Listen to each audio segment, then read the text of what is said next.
Hey guys, today I'm going to show you how to make this beautiful jersey top, as you can see. And this has got a little bit of batwing sort of effect, and I'm going to show you all about it. I'm also going to show you how to make this beautiful bag that I made out of an old leather skirt. You know, if you go to a charity shop and if you find a beautiful leather skirt and a long one, please grab it, because you could make such beautiful items out of it. I'm really pleased with how this top turned out, because it's short in the front and really long at the back that covers my bum, and I'm really happy with it. Look at the way this sits. This has got a neat cut to it, and how to achieve that out of an old pair of t-shirt by making your own pattern, I'm going to show you all about it in this video. This is the fabric I'm going to work with. I have folded once, and then I folded this way again. The top two layers are the front, the bottom two layers are the back. By folding it this way, it's so easy to cut your neckline. So I'm going to show that in a minute. So lay your pattern on the fold. Just make sure this is in a straight line. And once you're ready, the way I have already marked this, so when I cut it out, because I can't really show the marking, I can see it, probably the camera cannot see it. So when I cut it out, you will see how I'm doing it. Let me just cut the neck. I'm cutting all four layers here, and then again continuing with all four layers. I have left the length as long as my fabric is. I want to make the front shorter and the back longer. I'm going to show you how to do it after I finish this.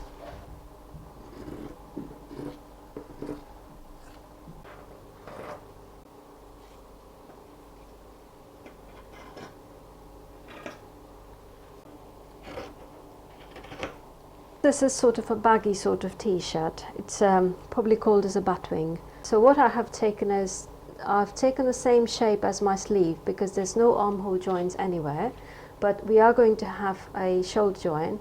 So basically I've taken a sharp bend. If you make it like a sharp corner, then it's very difficult to kind of turn in the overlocker. So I've just made it a little bend here, so basically going all the way straight. So the bottom, I just want to go, I want my bottom to go round and dip down.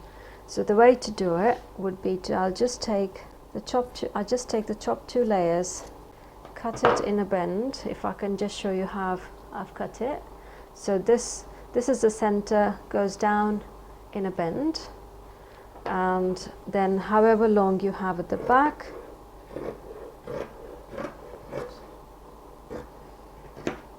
just go and do that. So if I just open one layer, you'll be able to see properly. See, that is my bend, and then that goes into my seam allowance, so that is about 1/2 inch, and then the back dips down. So if you wanted a longer back, then basically take the length longer and then dip it down, dip it a little bit deeper. Okay, I'm going to take my pattern out. Now I've made a marking here for my front neck drop. Let me just put a pin so you can see the pin. Now all we do, whatever neckline you need, just dip it down. I'm going to do this like a little scoop neck, so I'm just going to cut it into a scoop neck.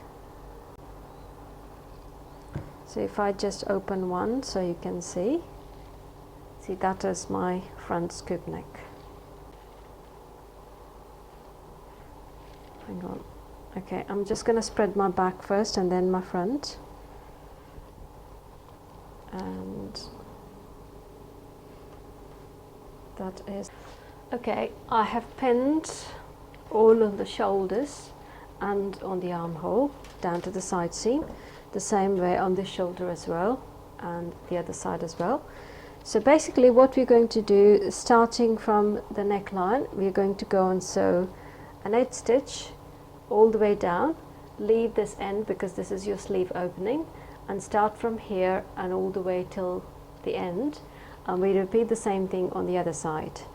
Now I have a serger or an overlocker, so I'm going to use an overlocker, but you can do this in a normal sewing machine, because usually you have a stretch stitch, and I'm going to put some really good video links on my channel below, because there's some other YouTubers out there who have done a really good video on how to do a stretch stitch on a normal sewing machine. So I'm going to do that instead of shooting another video and doing it myself.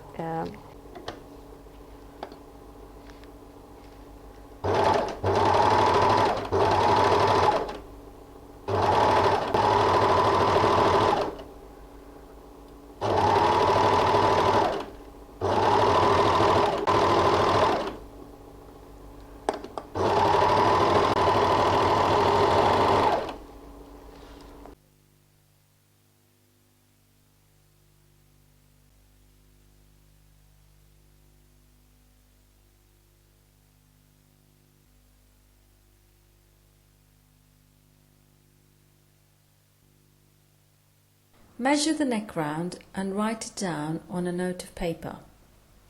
Then cut out a long strip of stretched side of the fabric, which should be 3 cm or 1 1/4 inch wide. This strip, when you have made it into a circle, needs to be 10 cm or 4 inches smaller than the neck round you have just measured. Okay, the way to attach binding is basically I fixed the joint of the binding to the joint of the shoulder here, and I have made literally folded like this and then into half. So pin, pin, pin. So I got my center points. I did the same thing with the neckline, because don't go by this is your center point and then the another center point has to match the front V. Don't worry about it.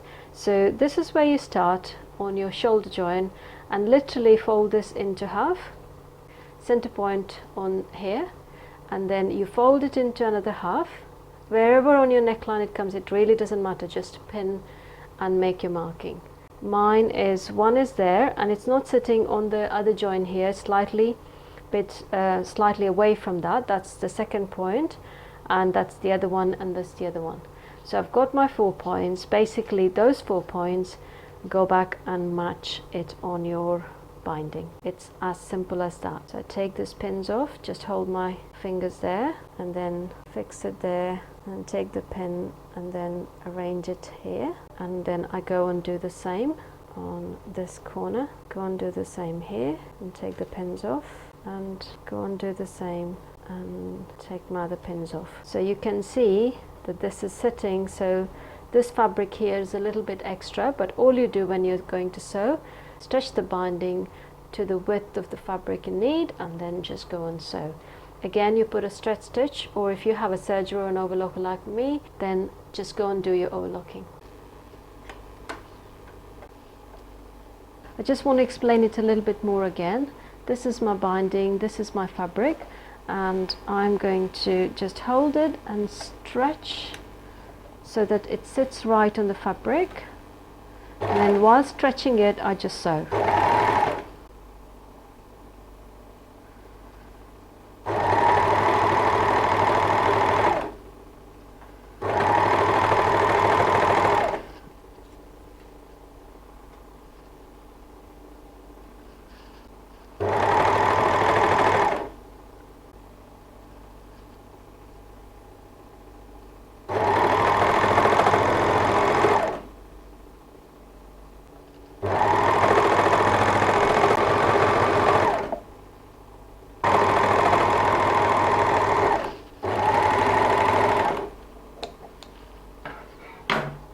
The best way to finish the neckline would be to iron it. So I'm just testing whether my fabric will take full heat and steam, because you do need full heat and steam.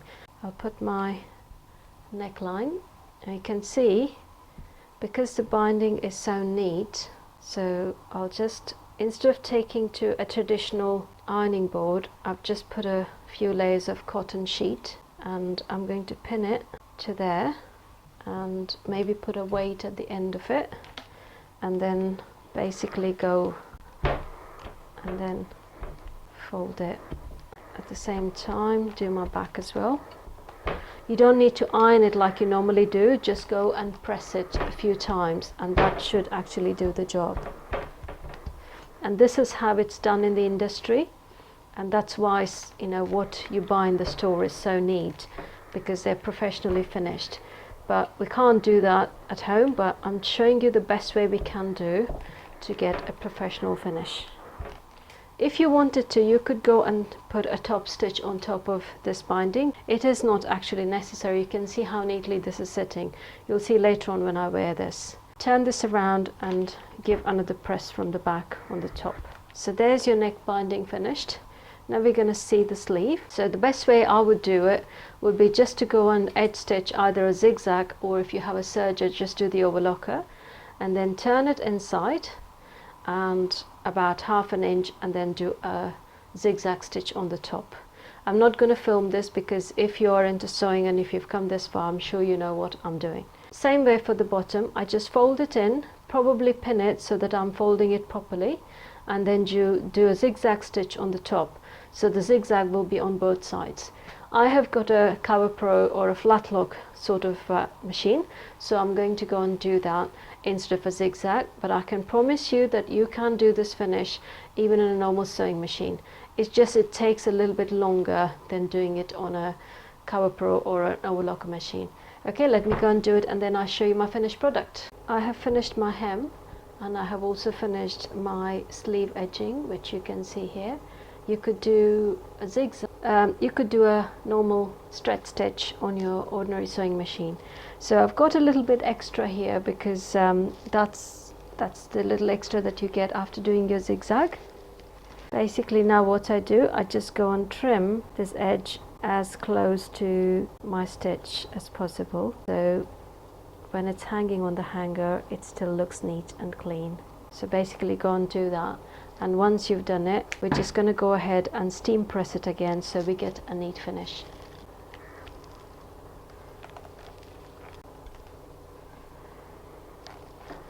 The same way, I just go and press my seams in the side and on the armhole and on the sleeve, because when the seams are pressed it just gives you such a neat kind of edgy finished look. So there you are, finished top already ready, and it took me about an hour to do this. Hey, thank you for watching, and I hope you enjoyed the video, and I will see you in the next one. If you like this project, go ahead and hit subscribe and the like button, and I will see you in the next video.